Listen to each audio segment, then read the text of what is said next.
Do you want me to introduce? No. Hey, how's it going? This is the Conscious Cowboys podcast. How's everyone doing? Did that feel foreign? Yeah. Yeah. How's everyone doing? We're doing good. Should we start over? No. You're giving me like a complex about this. Oh, no, I'm just giving you shit. Thank you. Yeah. Tess is not in the mood for that. It's okay. Well, speaking of what kind of mood we're in, we both have had like the most, I don't know. It's just been like a strange week, huh? Yeah. If you've been a long time listener, I like went through a phase a few years ago where I felt like I couldn't reply to anybody's texts. And I found myself in that yesterday. And I was like, no, like that's such a dark, slippery path to go down. I'm like, please no, respond to people's messages, get your shit done. It's almost like a feeling of overwhelm where you just, it's just paralyzing because you have so much to do, even though in reality it's not that much to do. Right. The idea of it. Yeah. Is just like, ugh. Yeah, I understand that. But yeah, not here to complain. I'm just like, that's just how the week has gone. I'm a little more vulnerable right now. Yeah. So then I can't handle like the shit talking like I normally would. Right. Yeah, I understand that. That happens sometimes. But hey. Also my mood, mostly today or for the last like 3 days, I have my notes out on my phone. So that's why I keep looking at it. Like if you're watching it on YouTube, but my cousin recommended this book to me because we were chatting the other day. And I think I'm like the last person to even hear about this book series. It's like a big fucking deal. And people have been reading it. Okay. Yeah, that's right. Because you're one of them. Yeah, that's true. Okay. So I had to write it down because I actually forgot what it's called, but A Court of Thorns and Roses. Okay. That's the first book out of 5. And I literally read the first one in 3 days. And so like my head is completely in that world. And so having to do this podcast right now, I'm just like, it kind of fucked me up a little bit. Best book I've ever read. Not going to lie. I fucking loved it. And I can't wait to start the second one literally tonight in the bath. I'm so excited. How great. Yeah. Thanks for letting me borrow it. I'm about to embark on this journey too. We'll see if I finish it in 3 days. Yeah. I don't think that's going to happen. On myself, guys. Yeah. Don't worry. Everyone's like, please don't try to compare yourself to Madison. I'm not. No, because I literally last night stayed up until 12 reading it. And we go to bed at like 9. We were in bed by like 8:45. Yeah, exactly. Okay, so we laid down 8:45 in separate beds, obviously. And her Philip in one bed. Exactly. And I just read until midnight. Like my eyes were not even heavy until I looked at the time, and like mentally I was like, all right, well, you're gonna get up at 6 something. Like, let's get it together. Just because it was that riveting, you couldn't. Yeah, like I needed to know what happened. Like I was laughing with Tess because my light bulb in my room is just so bright that I don't turn on at night because it's just like seriously disrupts my sleep. So I use my like flashlight on my phone. And so I hold it at the book. And dude, I did that for 3 hours. I know I need to get that. But I feel like, like I have this, like, do I need another contraption? See, okay, this is Madison's thing. Okay, if you've been to our house, you can vouch for me on this. We have like practically nothing. And it's not because of anything other than we've convinced ourselves that like more is not more, like having gadgets or because it's like another thing I have to move. Yeah, it's just like, do I need that? But like I kind of do. Like I read every night, but I have the flashlight on my phone. Is so small and it clips onto the book. Yeah, I think I just see it as like it being just like such a piece of the shit in a sense, because to me like $10. And that's like nothing in the grand scheme of things. But it's like I have this thing that will probably last like maybe a year or 2. And it's just like I'll probably throw it out and it'll end up in a landfill versus like I have my phone that I paid $1,000 for and like I can use my flashlight. Okay. I understand. No, I get the logic. That's like, yeah. But anyway, so I bought a new light bulb to hopefully, lessen the light that enters my eyes at night. So what my point was, I was like, fuck, why did I even start talking about this? Is that I was laughing with Tess that I felt like a kid, like when you see in movies, like kids underneath their like bed sheet and they have their flashlight. Like I never did that as a kid because I just loved TVs and movies. Like I thought reading was for nerds. And I am one in a sense. I just want like, I don't know, screens and like TV sometimes just really turns me off. And so I feel like being lost in a book is like cool to me now. Okay, you don't have to go into like a cliff notes of the book, but just for someone who's never heard of it like me, like what am I about to get into if I read this book? Well, so the way I was describing it earlier is that it's like a fantasy world. Like when I first opened it, I was excited because I was like, this is straight up like Lord of the Rings type shit, which I love that. I love the movies, but it was like hard for me to read the books because like I know the movie. I feel like that's just like not my vibe. Like I couldn't read the Harry Potter books knowing the movies now.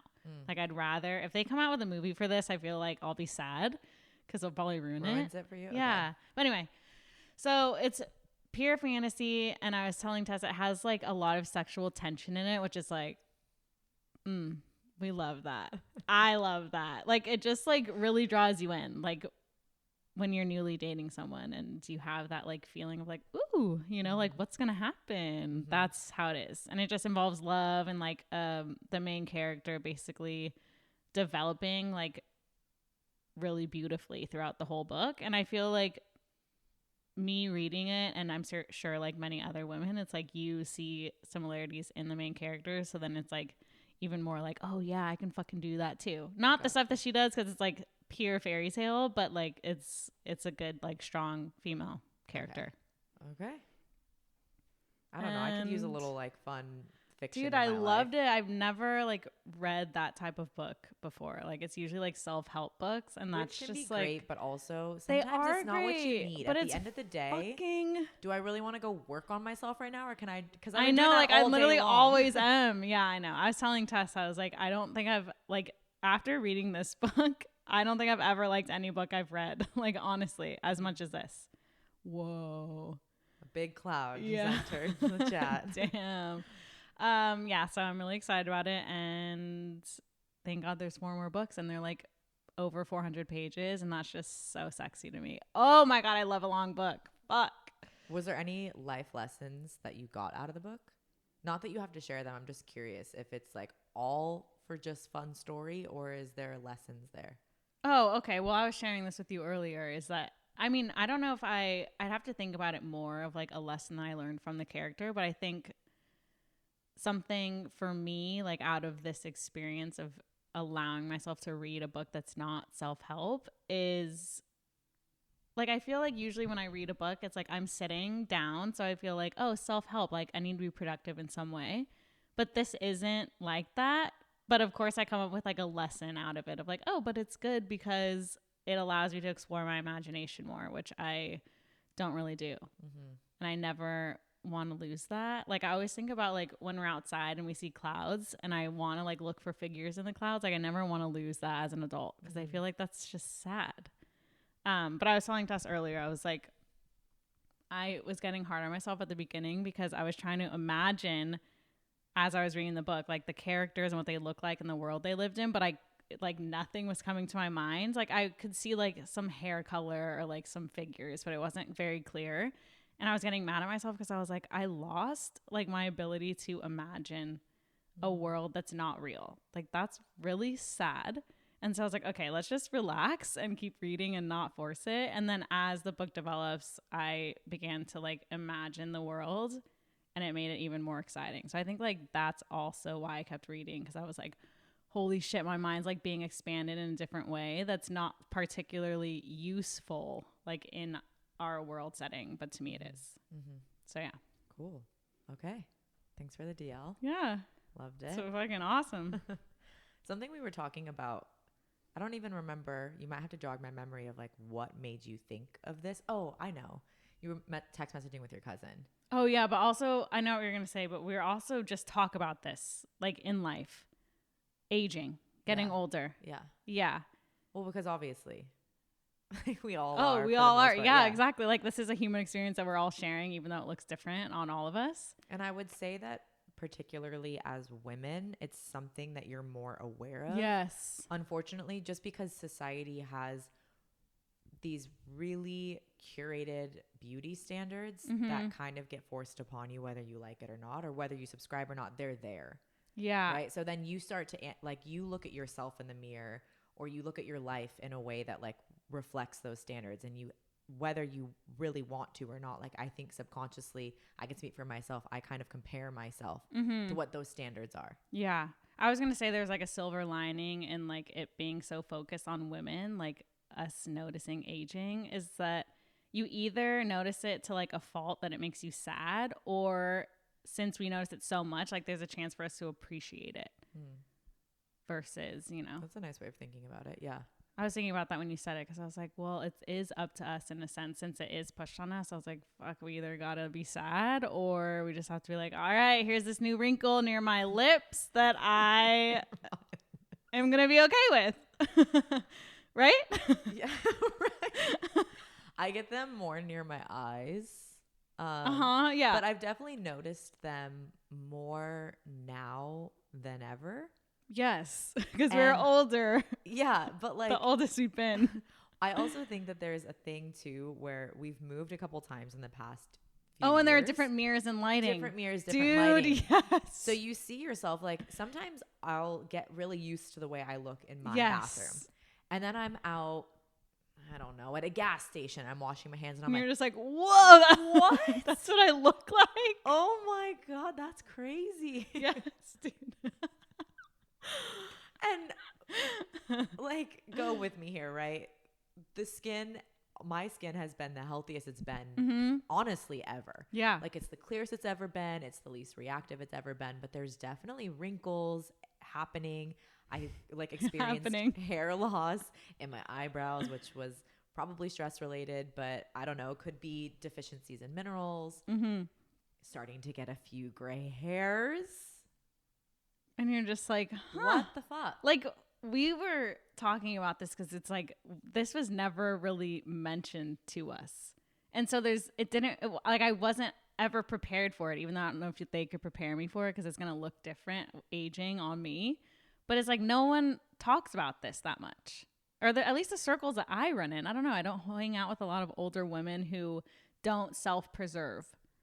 Like, I don't have a lot of female figures in my life that don't get like Botox or some sort of procedure done, which I'm not hating on that ever, but like I never see a woman naturally age. Well, I have, and what I get from that demographic is that they're very against any intervention. Dude, why is it so black and white? Because I don't think it is. Dude, I know. Yeah, I know. There's definitely there can be in that demographic, right? Like you can get that with veganism. You can get that with any like extreme. Right. Like my way is the way it should like, be. You're not supposed to touch your face and anything. And I absolutely can get behind that and understand that. Yes. However, I see both sides. Of course. Yeah. Like it is fucking tempting. The idea that you can go put a little Botox in your forehead or and get my wrinkles, lips filled a little bit more, that is so sexy to me. I'm serious. Sometimes I'm like, I'm going to go do that. Which, yeah, I might. And who cares? No. I mean, no one really should care that much because ultimately it's your body. But I think there's like two demographics in my head that really are hard on this area. Yes.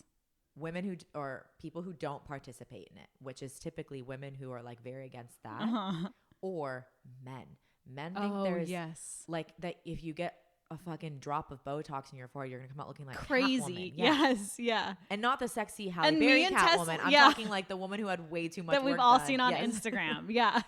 Me and Tess always laugh about this because guys that we're with will say shit like that, and we're like, half of the women, if not more than half of the women you think are hot, have gotten all of that stuff done. It just looks natural. Yeah, and they do it subtly, so it's not overfilled. It's not over frozen. It's like done tastefully, and you probably don't even know. And like Philip, my baby angel, he is always like, "No, I can tell," and I'm like, "Can you though?" Yeah, can you? I don't think so. When obviously, like when it travels away from like the border of the lips and it gives you like that puffy look, okay, yeah. Obviously I can tell too. But a lot of people that I think, no, I don't think they've done it. They've done it. Yes, 1,000%. I know. So I don't know. I guess the conversation topic here is like just talking about getting older. Because you start to notice these things on yourself, and the idea of I drank a smoothie like really shortly before we started recording, and I think it came up a little bit. The idea of like being able to preserve to a degree where you're at now would be awesome. Like, I want to age as gracefully as I can. And I understand that there's a lot of other ways to achieve that. Mm-hmm. Like, I see online, I'm sure if you have the same algorithm as I do, it's like face yoga, right? It's like being able to train the muscles in the right way to have like your eyebrows naturally lift versus drooping down and kind of creating that like hang over your eyelids, or like to be able to use your cheek muscles more so that your mouth doesn't start to droop. Like there's things like that, or even just your resting face posture of like, do you use your chin muscle to like close your mouth? Well, like that's going to make the corners of your mouth droop. There's all this stuff I see. People tape their fucking forehead or their like nasal, labial, whatever they call that, folds. Labial is reminding me of vagina, Dude, so I don't think that's I was like, the right labia, word. labia, the fuck? No, that's what they're called, right? Dude, I have no fucking idea. I just say smile lines. I don't know. Or is that your eyes? That's around your eyes, maybe. Fuck, whatever those things are. People put like this medical grade tape on them at night to like prevent any movement and softening of the lines, but it's like, all right. Or you could just go get fucking Botox and call it good. But then people are arguing that's a toxin and there's all this negative connotation to that. Yeah. I think even just like mentioning it and laughing about it makes me feel better already. Like if you notice new wrinkles in the mirror or something, you know, because it's like that's just going to continue to happen. And I don't like, I can continue to be surprised by it, but I don't want to be saddened by it. That's like my main thing.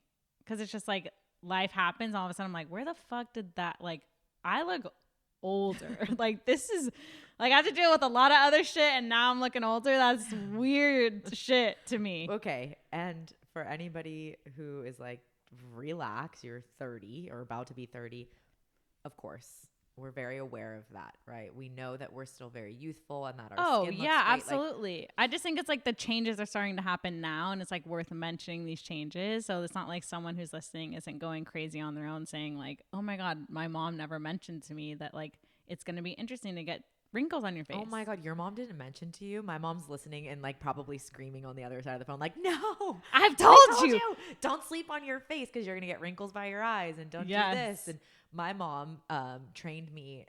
It hasn't really stuck because my vision's changed. So I squint more, which is kind of shitty. But I remember as like a teenager, my mom always telling me to relax my forehead. Yes.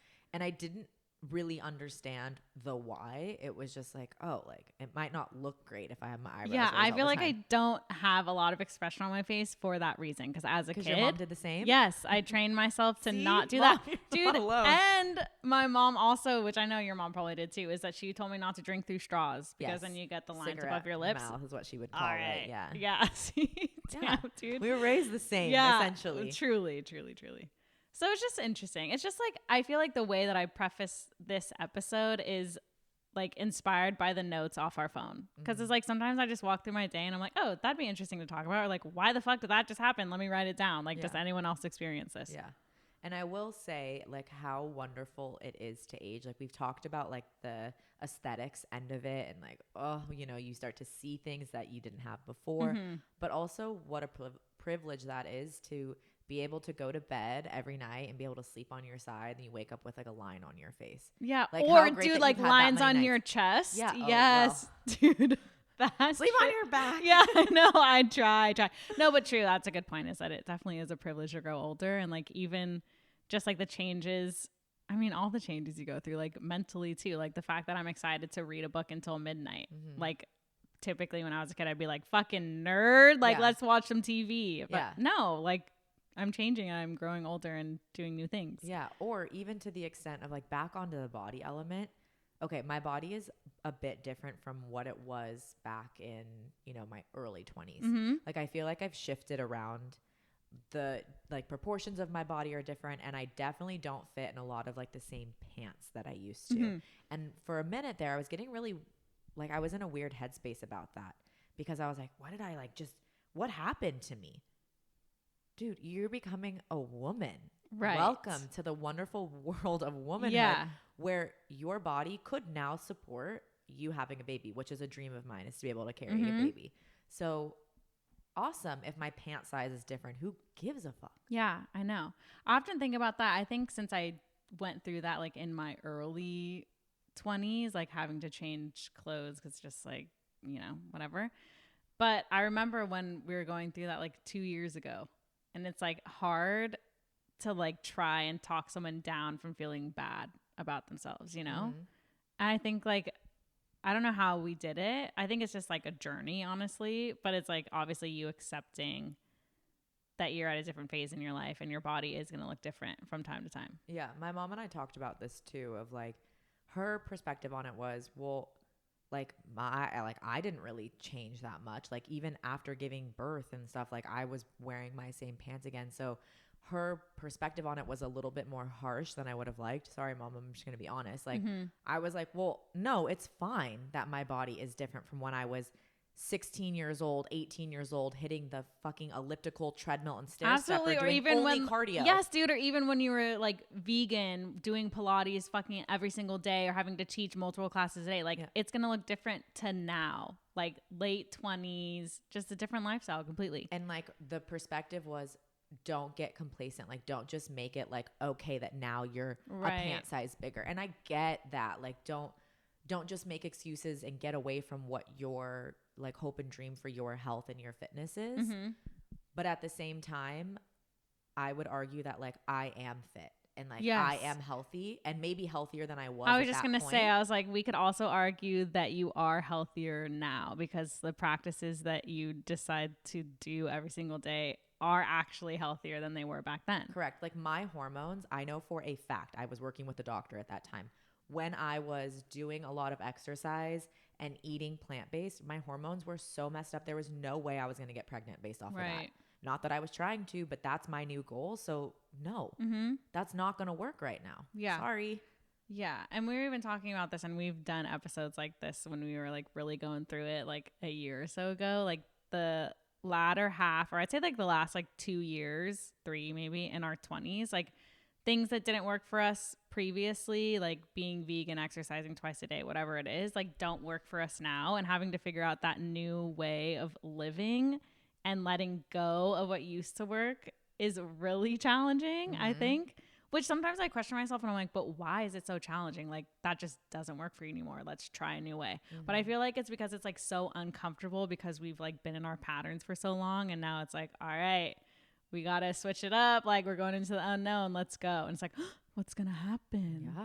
But ultimately trusting like, oh, it's going to be good because I'm following like my gut, my intuition. I know this is better for me. It like just even removing the pressure around it.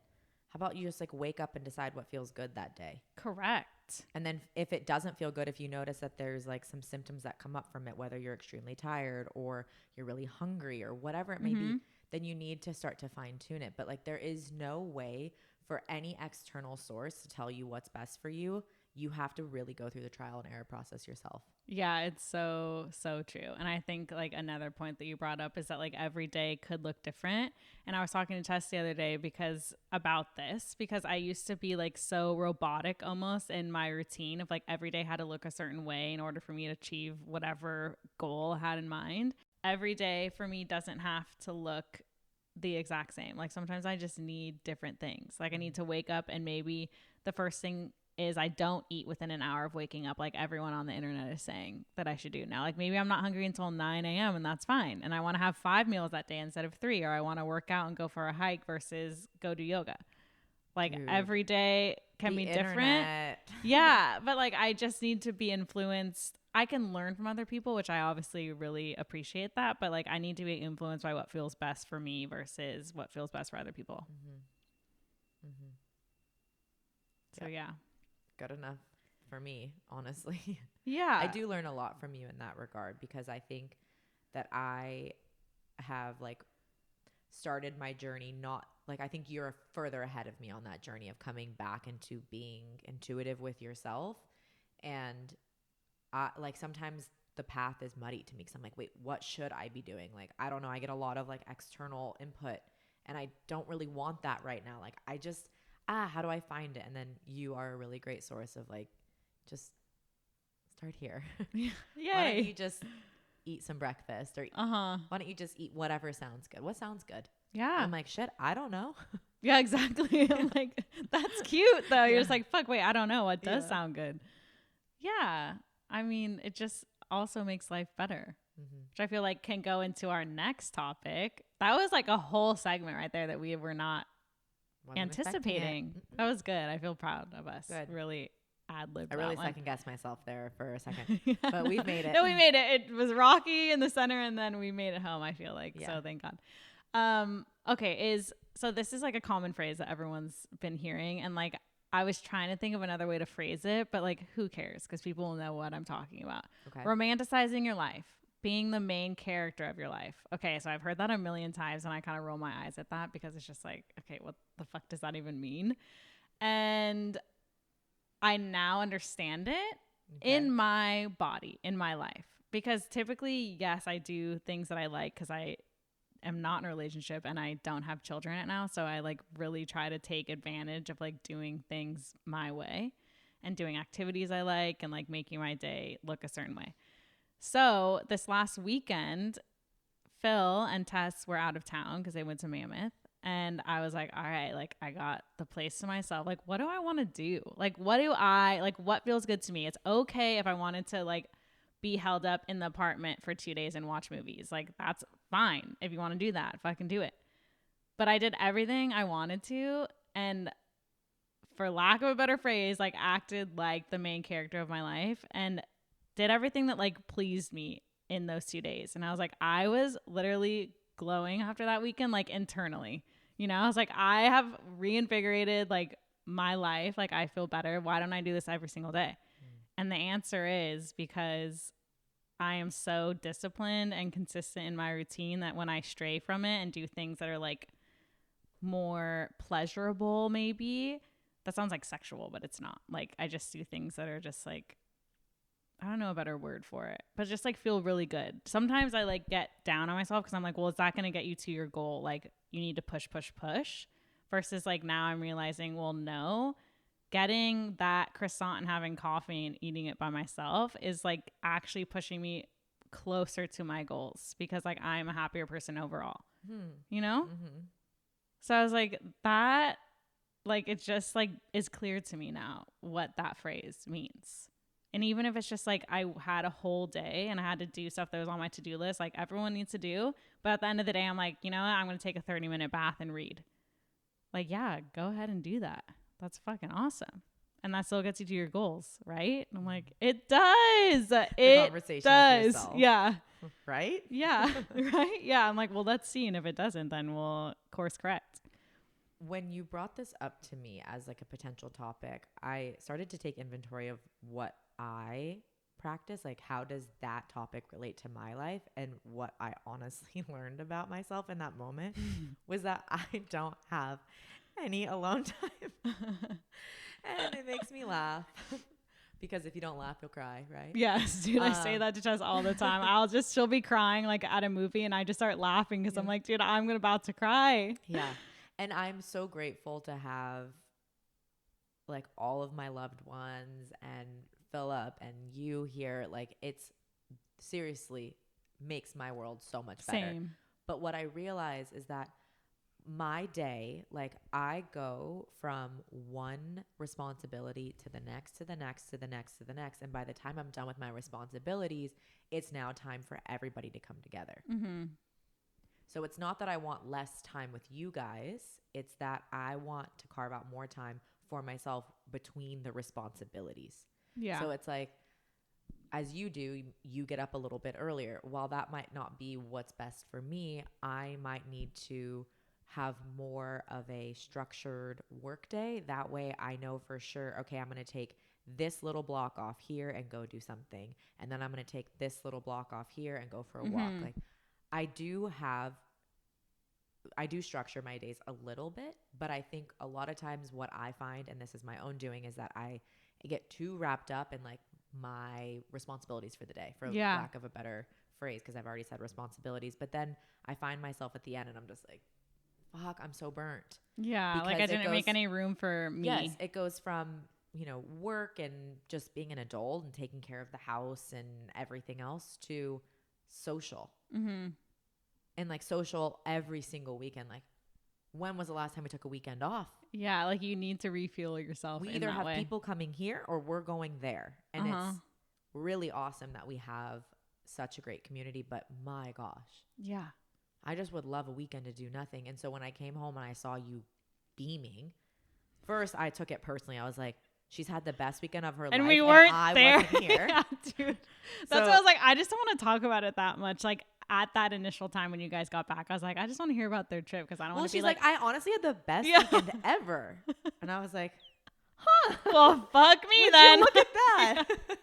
It's the one weekend we weren't together. Interesting. No, we're not together a lot of weekends. But so first I took it personally. And then second was that's when I started to reevaluate of, wow, my hang up has always been that I give, like kind of, I don't want to say my power away, but like the decision making away. I'm like, what do you want to do? What do you want to do? And then if I do it for too long without making a decision myself, I start to resent the people around me. And I'm like, but I've given them the permission all this time. So then why would they now suddenly turn and ask me what I want?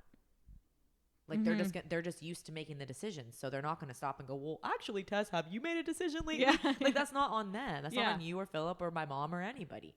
So I've just had to really like take inventory of, okay, these are the little tweaks you can make to really make yourself that much happier. Just what do you want to do? Like I have YouTube videos saved so that I can go back to watch them. I don't even carve out time to watch a little 10-minute video that would make me happy. How sad is that? Well, Come on, Tess. Yeah. Nobody else's fault but my own. Yeah. Because my time management can be better. Yeah. So that's my spiel.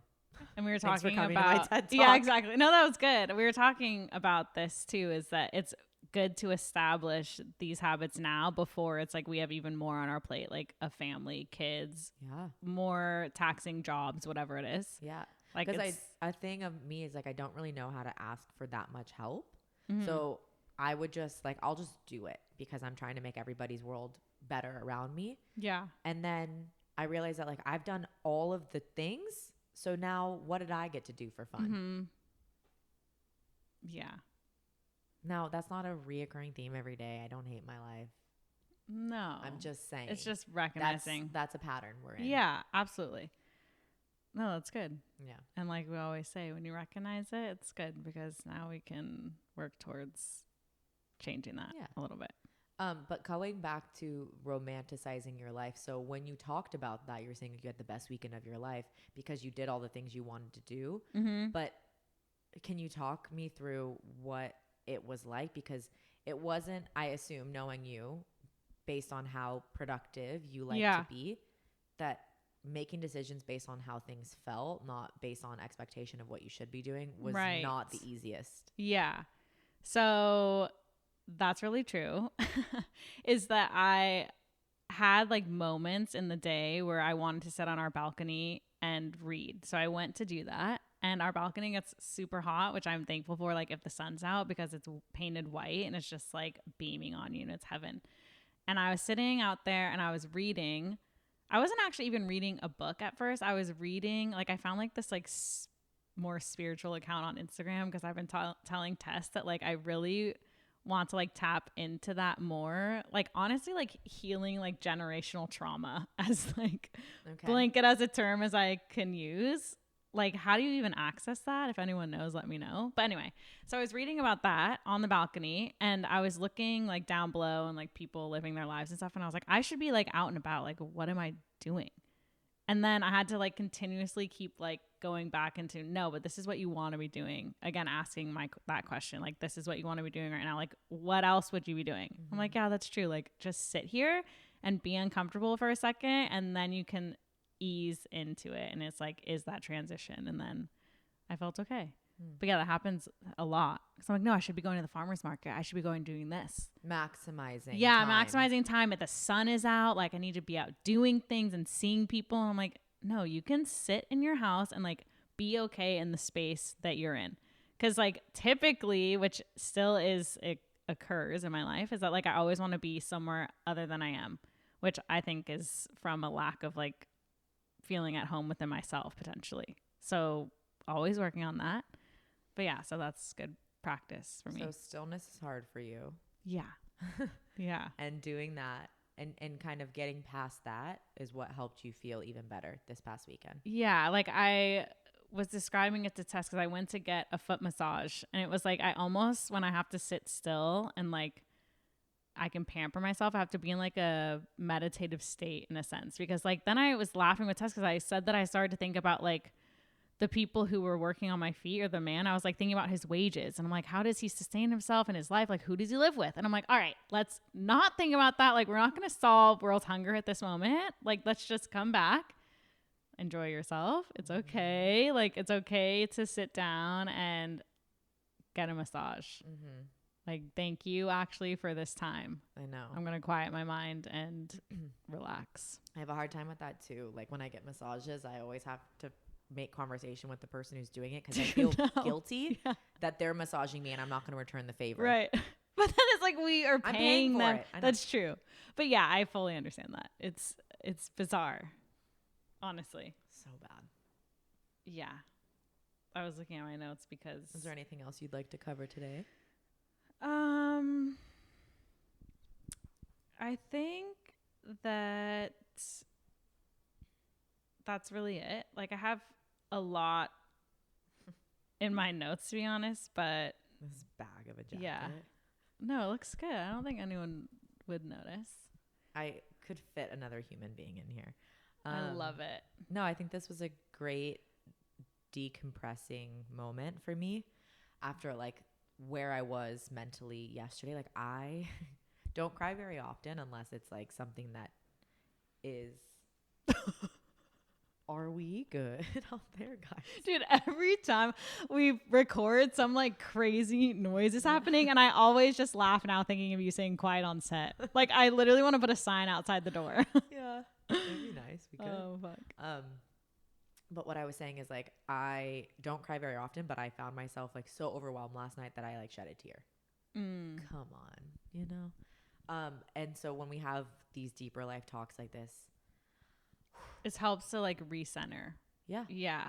I felt like since I was like literally in like an ethereal world for this whole day and yesterday, like being grounded now like feels a lot better. I'm like, all right, okay. We don't live in that fantasy world. It's okay to go there sometimes, but we gotta stay here too. Isn't it also when you get out of the fantasy world, aren't you like, it's so great in there, but then aren't you glad that this is our reality? I mean, yeah. Because like this reality, well, there was has so its much stresses. chaos That's happening in the book that thank God. Yeah, this reality has its stresses too. But then sometimes if I get really wrapped up in a character and a story, what they're experiencing feels so real, and then I'm like, no, whoa. 1,000%, dude. I was telling Tess that I was like literally crying at midnight when I'm reading with my little flashlight on my phone, and I like looked up and I was like, why the fuck am I crying right now? Picturing but that, I literally was the main character. You're like a little girl in there. Yeah, exactly. Yeah, so it's really interesting. Like when you're so into the book and you're like getting closer to the pages, I'm like literally I'm like, what the fuck is going on? Like just read the book. It's fine. Like it's not real. Good for you to get invested in something. Oh yeah. Yeah. It's fun. Yeah, there's no harm in that. Yeah. Get your nose on those words. Yeah, that's right. So close you can't even see it. You're like cross-eyed. Yeah. Damn. All right. Okay. Well, I think that's good for us. Guys, thanks for listening. Hopefully you got something out of it. Dude, we got something out of it. That's enough. That is enough. That is enough. And thanks for sharing your feedback and your thoughts with us. There's a little group of you that share like bits after the episodes after you listen, and I know, that really does so kind. make our world. Yeah, it does. It's so sweet. So thanks. Keep doing that. And we'll talk to you guys next week. Sound good? Talk soon. Yeah, oh yeah, hell yeah. Okay, we'll put the quiet on set outside the door next time. There won't be any noise. It's gonna be tight. Wait for the. They're gonna be like, "What are you filming in there?" We might have to. What's that? That's like a wink. I winked at the camera. Like, what are you filming in there? In an apartment? Oh, You know what I'm getting at? Yeah, I do know. That's what I was saying. Oh yeah. For our OnlyFans account, are you gonna launch it right now? Just kidding. I don't even remember what I was gonna say. Oh, we might have to file a noise complaint for the neighbors upstairs. Yeah, has anyone done that? Like, does anyone live in an apartment and they've had to do that? I think we just go straight to the manager of the building or whatever they're considered. Yeah. I don't know. It's really a toss up because it's like, do you try to be the nice neighbor who leaves a very kind, personalized note on the door? I don't think so. Madison's a no. I'm kind of a yeah. But then she's like, I'd rather just go straight to the office. Yeah, especially if they don't like say, oh, you know, the people below you are complaining. If they could just like give them a general, like, you need to keep it down, then I think that would be Well, yeah. more powerful, maybe. Okay. Well, let's just We'll leave it see. with this. They stomp, which is, that happens. Hey. But the music, guys, they play like Maroon 5 and like EDM late at night. Yeah, like, what are you doing? What is this? It's just weird. It's just weird. Anyways, that's a bit of our personal lives right there. Oh, yeah. They're like, okay, who cares? They turned it off. That's just like, bye. No. See, Madison makes me get in my head. Okay. No. Bye, you guys. This was fun. Bye. Talk soon. Stop it. Bye.